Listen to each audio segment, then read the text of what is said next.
Hello students, probability का मैंने simple case and intro आपको करा दिया था। ये हमारी प्रोबेबिलिटी की थर्ड क्लास है। सेकंड क्लास में मैंने एग्जांपल बताया था, थर्ड क्लास है। इसमें मैं आपको प्रोबेबिलिटी के केस बताऊंगी। एडिशनल रूल है एंड मल्टीप्लिकेशन रूल है।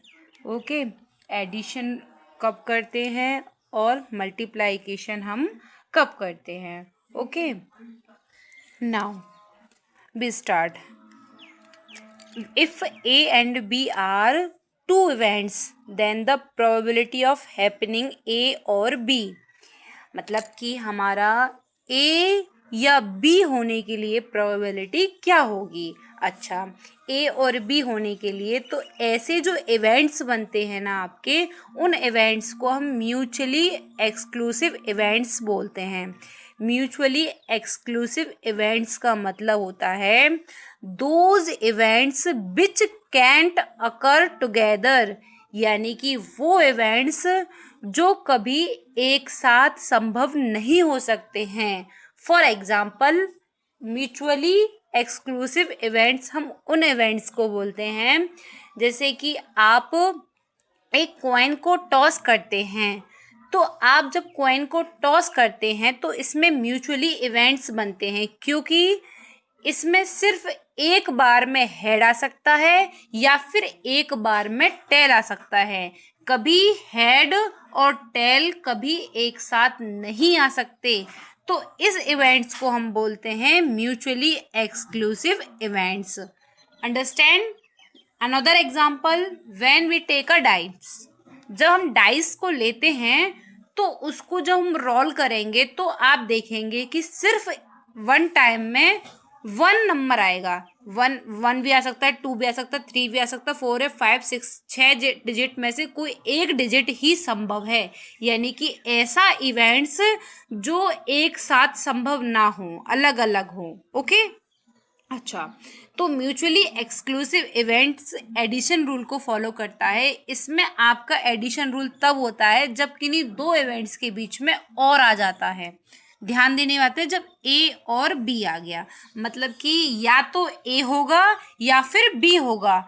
तो व्हाट इज द प्रोबेबिलिटी? इसने बोला है if A and B are two event then the probability of happening A और बी। ए या बी होने के लिए प्रोबेबिलिटी क्या होगी?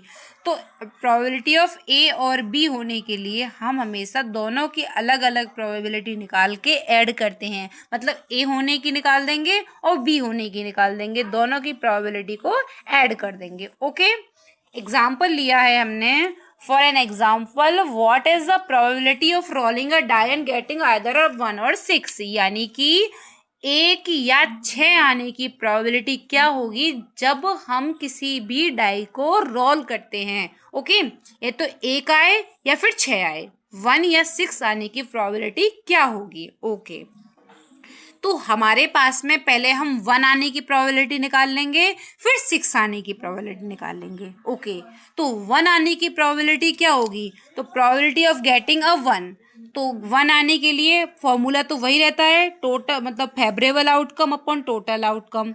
तो वैसे डाइस का टोटल आउटकम कितने बनते हैं? 6 बनते हैं। और हमारा फेवरेबल क्या बनेगा? यानी कि उन नंबरों में जो होता है 1 एक ही होता है, तो 1 फेवरेबल क्या होगा? 1 की 1 आने का चांस क्या होगा? 1 ही होगा, तो 1/6। ठीक है, सिमिलरली अब मैंने बोला था पहले ए की निकाल लो फिर बी की निकाल लेंगे। अच्छा, प्रोबेबिलिटी ऑफ गेटिंग अ 6 आने की प्रोबेबिलिटी क्या होगी? तो इसमें भी वही फॉर्मूला सेम यूज होगा, favourable outcome upon total outcome. Okay, तो नाउ टोटल आउटकम तो हमारे एज इट इज 6 ही रहेगा। ओके, लेकिन अब हमें 6 आने की प्रोबेबिलिटी, तो 6 आपका एक ही होता है, तो इसका भी फेवरेबल क्या बनेगा?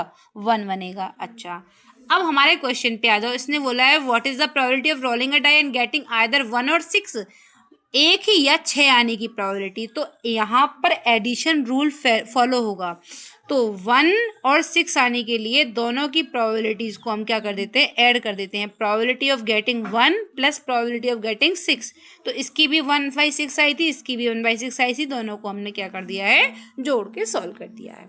ओके, अच्छे से समझ में आ गया होगा। जहां पर भी और की कंडीशन आ जाती है या फिर म्यूचुअली एक्सक्लूसिव इवेंट्स आ जाते हैं। म्यूचुअली एक्सक्लूसिव इवेंट्स मतलब वो इवेंट जो कभी एक साथ नहीं हो सकते हैं, यानी कि वन, अगर एक बार डाइस को फेंक रहे हो एक बार, तो वन और एंड सिक्स कभी नहीं आ सकता, वन और सिक्स ही आएगा। मतलब एक और छह एक साथ कभी नहीं आ सकते, एक या छह आएगा।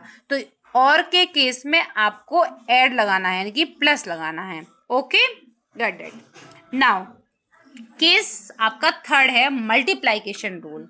तो मल्टीप्लाइकेशन रूल्स में सबसे पहले आपको ध्यान लेना है कि इसमें जो इवेंट होते हैं वो आपके इंडिपेंडेंट इवेंट्स होते हैं। इंडिपेंडेंट इवेंट्स यानी कि इसमें कोई भी केस होंगे तो दूसरे इवेंट, एक इवेंट का दूसरे इवेंट पर कोई फर्क नहीं पड़ेगा।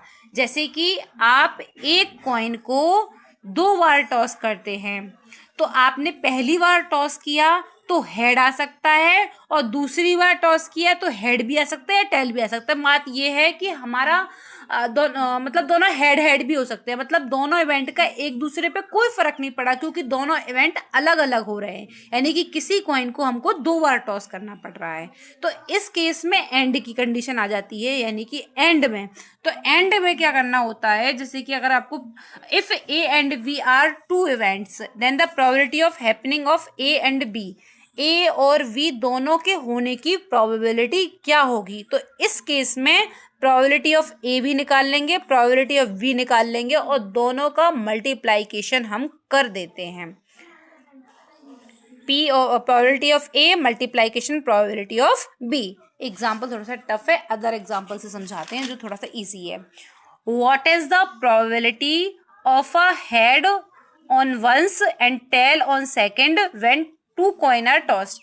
जब मैं दो कॉइन को टॉस करती हूँ अलग अलग टाइम पे, तो हेड, एक बार हेड या एक बार टेल आने के लिए प्रोबेबिलिटी क्या होगी। तो देखो दोनों ही इवेंट्स अलग अलग हैं। एक बार तुमने कॉइन को टॉस किया, कोई फर्क नहीं पड़ता है, ठीक है। दो कॉइन्स को अलग अलग टॉस करते हो, हेड या टेल। अगर मैंने पहले मतलब दो कॉइन ली है इधर, तो मैंने पहले एक सिक्के को टॉस कर रही हूँ जब मैं उसमें, तो हेड आने की प्रोबेबिलिटी, मतलब दोनों इवेंट्स की अलग अलग प्रोबेबिलिटी निकाल के मल्टीप्लाइकेशन कर देंगे। प्रोबेबिलिटी ऑफ गेटिंग हेड तो वही 1/2 आता ही है एक कॉइन को जब टॉस करते हैं। प्रोबेबिलिटी ऑफ गेटिंग टेल 1/2 आ गया दोनों की होने के लिए एक साथ, तो दोनों का मल्टीप्लाई कर दिया है। ओके, नाउ अदर एग्जांपल जो है आपका, what is the probability that one is a king and other a queen. मतलब एक की तो किंग और दूसरा क्वीन हो, when we draw two cards from a pack of 52 cards, यानी कि मैं किसी भी 52 कार्ड के डेक में से दो कार्ड रैंडमली निकाल रही हूँ, ठीक है। दो कार्ड्स निकाल रही हूँ, तो एक के किंग होने की और दूसरे के क्वीन होने की प्रोबेबिलिटी क्या होगी, ठीक है। तो इसके लिए आपको टोटल नंबर ऑफ केसेस निकालने होंगे। तो टोटल नंबर ऑफ आउटकम्स आपके क्या होंगे, आपको 52 में से 2 सेलेक्ट करने हैं, ठीक है। तो टोटल हो जाएगा आपका 52C2। मैंने कॉम्बिनेशन उस दिन बताया था, कॉम्बिनेशन यूज होता है आपको सेलेक्ट करने के लिए। ओके, अच्छा, अब नंबर ऑफ फेवरेबल केस क्या बनेंगे, दोनों का क्या कर देंगे हम, इसमें मल्टीप्लाइकेशन का केस बन रहा है, ठीक है। तो दोनों का क्या कर देंगे, number of favourable case then these 4 queen and 4 kings. यानी कि हमारे पास में फेवरेबल क्या हो गया, किंग अकेला तो नहीं होता है, 4 किंग होते हैं, मतलब चारों तरह के 4 किंग होते हैं, ऐसी चारों तरह की 4 क्वीन होती हैं। ओके, तो हमें इसमें से 4 में से एक सेलेक्ट करना है क्वीन, और क्वीन किंग एंड क्वीन भी 4 में से एक सेलेक्ट करनी है। तो दोनों के केस क्या बनेंगे, 4C1 और 4C1 फेवरेबल इवेंट्स बनेंगे दोनों के फेवरेबल इवेंट्स का, क्योंकि एंड लगाया है इसलिए हमने मल्टीप्लाई कर दिया। तो what is the probability to getting a king and queen, favourable outcome upon total outcome, favourable outcomes का मल्टीप्लाई कर दे, solve it. This is the example for your book. Okay बच्चे, बाय, टेक केयर।